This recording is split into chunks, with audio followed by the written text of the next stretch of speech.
what I do want to challenge you to do is think about what imaging means. So who here, show of hands, has ever taken a photograph? Okay, good. Who here has ever taken a blurry photograph that you wish you could go back and take over again? So what I want to introduce to you is this idea, this type of imaging we can do with a camera that looks like this, that you can go back and you can refocus that image after you've taken it. And it's if you record the four-dimensional data that truly represents what an image is, not the 2D projection that we're used to. So I want to open up with this photograph, a 2D photograph, by an artist that I've come to admire, Abelardo Morel. And the reason I like this photograph as an introduction is it puts forth in obvious terms the idea that if I'm looking at the light in this room and I'm going to sample this in the form of an image, I really need to think much more about all the light in this room and all the directions it's traveling. My taking my phone and taking one little snapshot is just a small little subset of all the information that's available to us when we do this. So what we call that is we call that light field imaging. So the idea of a light field is to, again, to represent light in this room, in any scene, as more than just this two-dimensional object, but more a four-dimensional representation where we're not just recording the position of light, we're also looking at the angle in which it propagates. So one of the first images I took with a camera that we built in my lab is shown here. My son's in the audience. These are his Lego Star Wars figures. And when you look at this, we are zoomed in, and you can see the stormtrooper.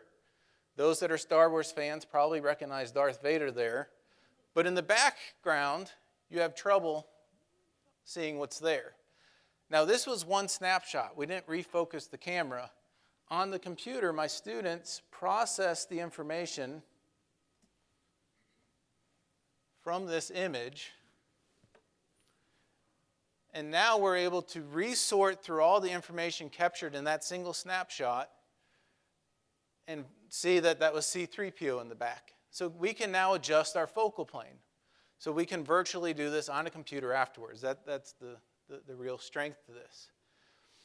Now, this was a camera we built in our laboratory, but there's another company called Thurow. We have nothing to do with them, unfortunately. But this is that Thurow camera. It's a little bit more advanced. You can go out and buy this thing for a few $100s now.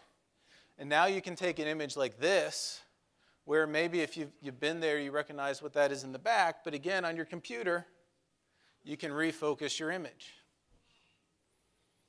So you can interactively do this. And I should have shown this here. You could create an image where everything is in focus.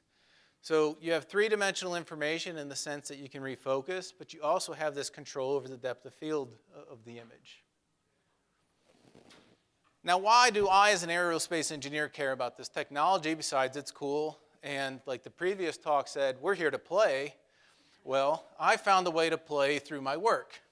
So as an aerospace engineer, I study fluid dynamics, and I study experimental fluid dynamics.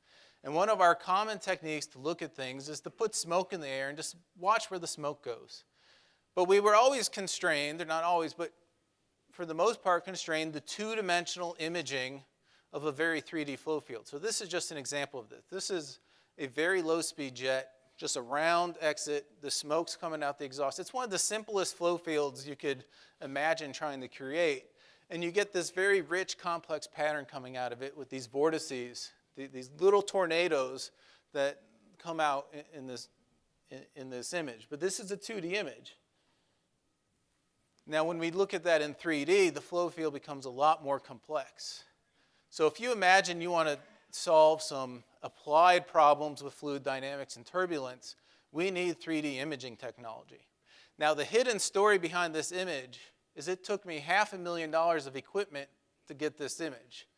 Now, Dr. Mason back there is thrilled with that because that is $500,000 of research expenditures that I had to buy that equipment, externally funded, of course.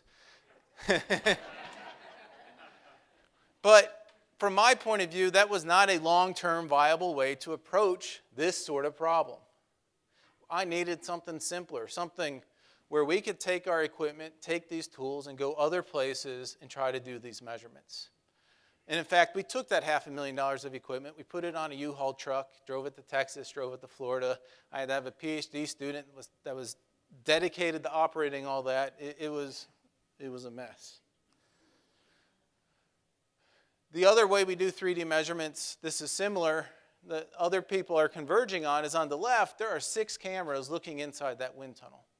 There are a lot of applications you can't have a ton of cameras looking at things. If I have a gas turbine engine that's actually moving with compressor blades and turbine blades, I can't have 6 cameras looking inside that tight little space. There's a lot of other problems. So what we're trying to do is we're trying to replace that on the right. So that gets us to something we call the plenoptic camera. And this is a plenoptic camera. This is a plenoptic camera we built in my lab. Has some special features with it. But both of those cameras are no different than any other camera that you would buy. The only difference is we open up the camera, and the one thing we add to it is this micro lens array. So it's just a piece of glass with these tiny little micro lenses on it. Each of them is about 70 microns in diameter. And we put them right in front of this image sensor. The 2D image sensor that's inside your cell phone, you could put a bunch of little micro lenses on there. I bet the iPhone 8 has something like this. We'll see. Seriously, I'm not kidding. So I just want to give you a brief, we're going to have to do a little physics here, but I want to show you how it works because it's so simple. This is how a regular camera works. You have a lens. This lens collects this cone of light and it focuses it onto your image sensor. Now when you focus a camera, you're moving the image sensor back and forth. So when that image sensor is up here, what does that point look like? It's a blur spot. Cinematographers use this all the time to focus on the face of someone and then they refocus on the guy holding a knife right behind them. They get narrow depth of field.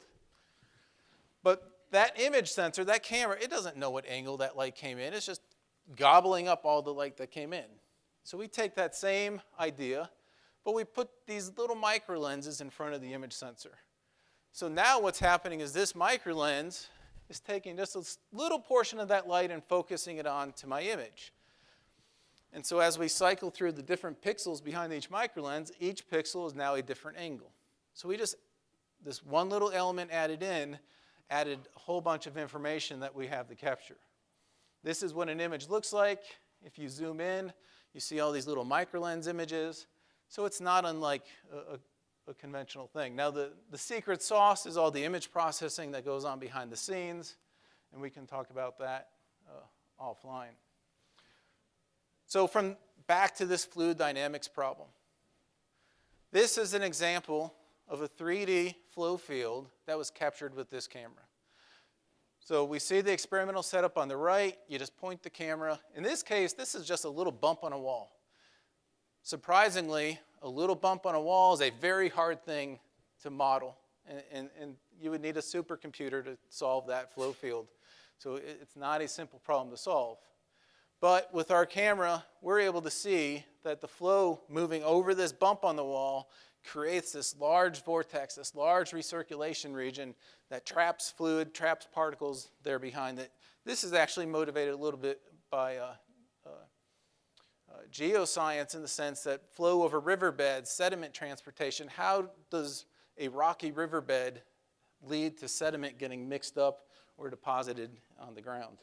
Another application that we're working with a new collaborator that's actually going to be at Auburn in the spring is looking at the flow inside of the flow produced by an artificial heart valve. So this is definitely a scenario where it'd be very difficult to get the flow measurements that we need to do this. And in that work, they're actually moving toward patient-specific flow models. If you're going to have heart surgery with a valve put in, they're going to do an MRI, get an actual 3D model of your heart, and test out the valve before they put it in your heart. But they need measurement tools to be able to see what that valve is going to do. So this is a possible solution for that. So there's a world of other applications for doing this. Each one of these has a great student behind it. And I'd love to talk about all these, whether it's spray diagnostics, flames, gas turbines, on the bottom left here, this is actually a shotgun blast. So those pellets are shotgun pellets moving through the air at faster than the speed of sound. And then lastly, I'll just end with the acknowledgments, which is my great group of students that do all the work, and I get to take the credit for it, as well as the different funding agencies, a lot of partners and collaborators that have been really supportive through this whole thing. So with that, I'm glad to be the last presentation of the afternoon. Enjoy the rest of your day.